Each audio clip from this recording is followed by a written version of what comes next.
Further to the part 2 of issue of shares, let's understand cash concept of accounting for shares and the consideration other than cash concept. Cash concept का मतलब है अगर आपने shares bye किए हैं किसी भी ऑर्गेनाइजेशन के, you pay the amount to the organisation in cash. Consideration other than cash का मतलब है अगर आपने शेयर्स लिए हैं उसके बदले में या तो वेंडर पेमेंट होगी या एसेट परचेज होगा. Right, so it is called as consideration other than cash. Consideration other than cash के केस में कैश पे नहीं होता. कैश फॉर कैश के केस में या तो इंस्टॉलमेंट में पे होगा या लमसम में होगा. इंस्टॉलमेंट्स का मतलब क्या है? सिंपली इंस्टॉलमेंट्स का मतलब है, for example 10 rupees is the value, face value बोलते हैं हम इसको 10 rupees, right, for a share, one share. अब this 10 rupees if taken collectively we call it lump sum at one point of time, application allotment account, right, so we call it lump sum. but अगर इस 10 rupees को हम bifurcate करके मंगवाते हैं, for example आज हमने उनसे शेयर होल्डर से, प्रॉस्पेक्टिव शेयर होल्डर से 2 रुपये मंगवा लिए, मे बी आफ्टर 2 months हम 3 रुपये मंगवाएंगे, then after some time 2 rupees again, maybe 3 rupees. So इनको हम क्या बोलते हैं? This is called as application, this is called as allotment, this is called as first call money, this is called as second call money, right? So it is nothing else that we divide them into smaller quantities, smaller amounts. Application amount, allotment account, first call account and second call account. Had there been some other amount of, so it would have been called as third amount, right? For example second call पे आप 3 की बजाय 2 रुपये मंगवाते हो, so third call भी due हो गई, सो थर्ड कॉल पे the balance 1 rupee would be called. So this is in installments, right? Lump sum means collectively 10 rupees collectively at one point of time.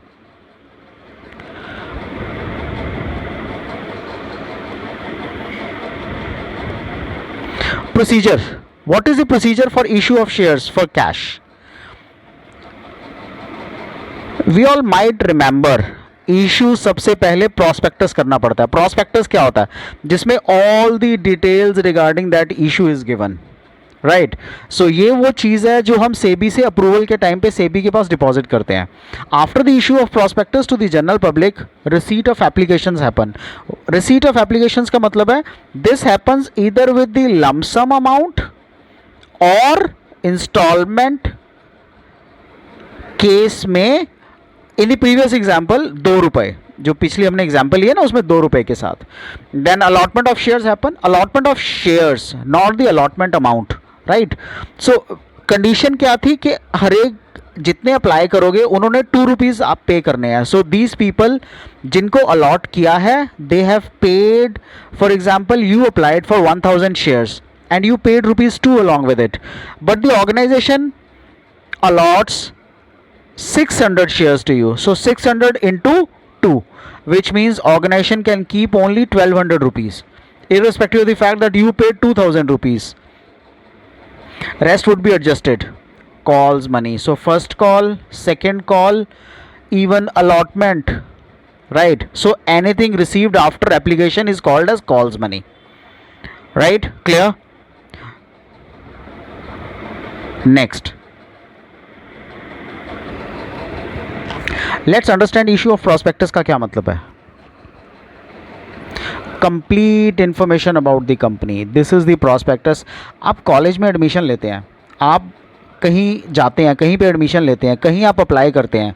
सो किस चीज़ के ऊपर अप्लाई करते हैं? वो एप्लीकेशन फॉर्म क्या है? वो प्रोस्पेक्टस के अंदर दिया होता है application form. Prospectus means it tells about कि आपके फर्दर प्रॉस्पेक्ट्स क्या हैं while associated with that particular college और that particular organisation. So issue of prospectus में क्या होता है? Complete information about the company is given and the manner in which the money is to be collected from the prospective investors. और वो तरीका भी बताया जाता है जिसमें प्रॉस्पेक्टस इन्वेस्टर से हम पैसा कैसे उठाएंगे. Receipt of applications. When prospectus is issued to the public, prospective investors intended to subscribe the share capital of the company. जैसे prospectus issue होता है, so जो subscribers हैं, subscriber means the people who subscribe to your shares, to the share capital of the company, वो एक application में along with the application money, right. So in our previous example 1000 were the number of shares applied for and 2 rupees was the application money. So all of them who applied for 1000 shares each, they have to pay it along with 2 rupees, which is the application money. So that collective amount is the application money collected. So उसकी journal entry क्या हम पास करते हैं? This is the journal entry passed for it. We say bank account debit, हमारे पास पैसा आया ना, to share application account, क्योंकि पैसा एप्लीकेशन पे आया है. Being application money received on shares. अब एक चीज़ अंडरस्टैंड करो, हम सब के अपने अपने घर हैं. दिन में हम पूरा दिन काम करते हैं, शाम को अपने घर वापस जाते हैं ना. So for shares their house is share capital. Any amount of money which is collected for equity shares have to go to share capital account, right. So share capital account में ट्रांसफर होगी ही होगी. So पैसा receive हुआ तो bank to share application account, share application to share capital account. Then we allot the shares. So letters of allotment are sent to those whom the shares have been allotted. जिनको shares allot हो जाते हैं.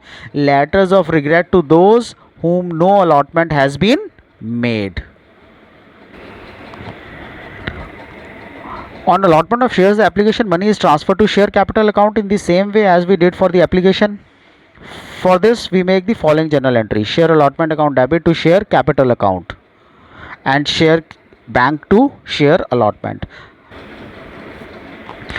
So allotment money due on shares. shares पे जो भी पैसा due होगा, please understand, last हमने ट्रांजेक्शन क्या की थी? Share bank account debit to share application account. सबसे पहले जब भी आप कहीं, फॉर एग्जांपल आप कॉलेज के लिए अप्लाई करते हो, सो कॉलेज वालों को कैसे पता कि आप अप्लाई कर रहे हो? आप कुछ पैसे देते हो प्रॉस्पेक्टस के साथ, वो एप्लीकेशन फॉर्म भर के कुछ पैसे डिपॉजिट कराते हो. That is how they come to know. इसी तरह शेयर एप्लीकेशन कैसे पता लगेगा कि person is interested in taking the stocks of the shares of that company? Bank account debit to share application की एंट्री हम करते हैं, यानी कि कुछ पैसे के साथ हम एप्लीकेशन मनी देते हैं, बुकिंग अमाउंट कह लो, राइट. अब जब एक बार शेयर्स अलॉट हो गए ना, तब हमें सबसे पहले ड्यू करवाने हैं शेयर्स. शेयर्स ड्यू होंगे, why? Because people have been confirmed now, जिनको अलॉट हुए हैं. So share allotment to share capital, ये तो ड्यू का हो गया. पैसे बाद में आते हैं, second entry bank to share allotment account, right. जब अलॉटमेंट में आती है ना, तो एंट्री रिवर्स हो जाती है. What is calls money? Call, first call, second call, that is calls money. So call is a demand made by the company asking the shareholders to remit the called up amount on shares allotted to them. Amount on any call should not exceed 25% of the face value of the shares. There must be an interval of at least 1 month between the making of 2 calls unless otherwise provided by the articles of association of the company. अब क्या होता है? The same example that we took, 10 rupees है, right. सो 2 रुपये, 3 रुपये, 5 रुपये हो गए ना. अब कॉल्स 25% से ज़्यादा की नहीं होनी चाहिए. Now what does this mean? 5 rupees is left, 25%, यानी कि 25/100. इससे ज़्यादा की कॉल नहीं होनी चाहिए. सो 5/4, 1 रुपया कुछ पैसे की कॉल होनी चाहिए, right. So that is first call और मे बी सेकेंड कॉल. और इन दोनों कॉल्स में डिफरेंस कितना होगा? At least 1 month. 1 मंथ का difference is compulsory, provided articles में कुछ और लिखा हुआ है, राइट. अब इनकी जनरल एंट्रीज क्या होती हैं? शेयर फर्स्ट कॉल, सबसे पहले ड्यू करोगे ना आप, share first call account debit to share capital account, सब कुछ शेयर कैपिटल में ट्रांसफर होगा जितना भी पैसा आएगा.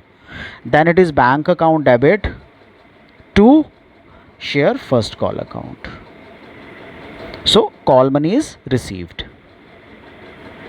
When shares are issued to promoters, so promoter कौन होता है? जो conceptualization of idea करता है, जो आइडिया बनाता है उस कंपनी को ग्रो करने का. so he has also the right to take the shares. उसका इंटरेस्ट भी तभी बना रहेगा जब कुछ ना कुछ उसको आता रहेगा. so promoter may be issued shares for the services rendered by them. जो भी उन्होंने सर्विसेज दी हैं उनके अगेंस्ट उनको शेयर्स भी होते हैं. सो क्या बोलते हैं हम उनको, incorporation cost account debit to equity share capital. See please understand, shares किसी को भी जाएं, ultimately equity share capital account से ही पास होगी entry. So shares are issued to the promoters.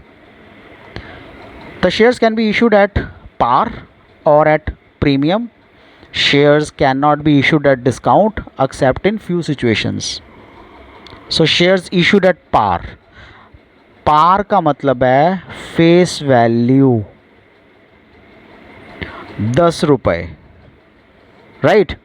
Now issued at premium means face value is 10 rupees plus for example 5 rupees over and above this value.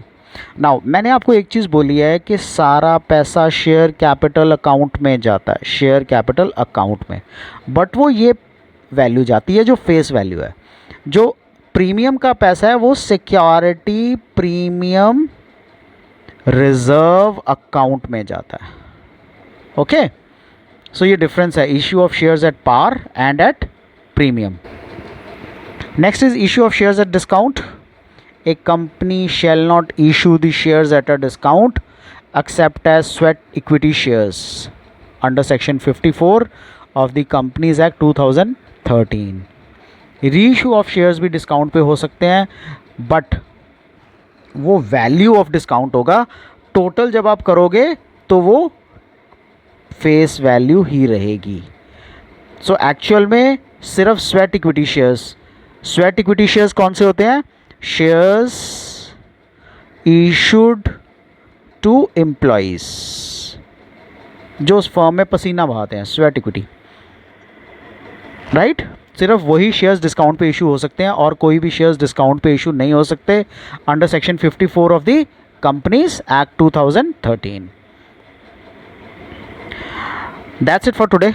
Thanks for watching my channel. Do subscribe to my channel for getting the latest updates. Thank you.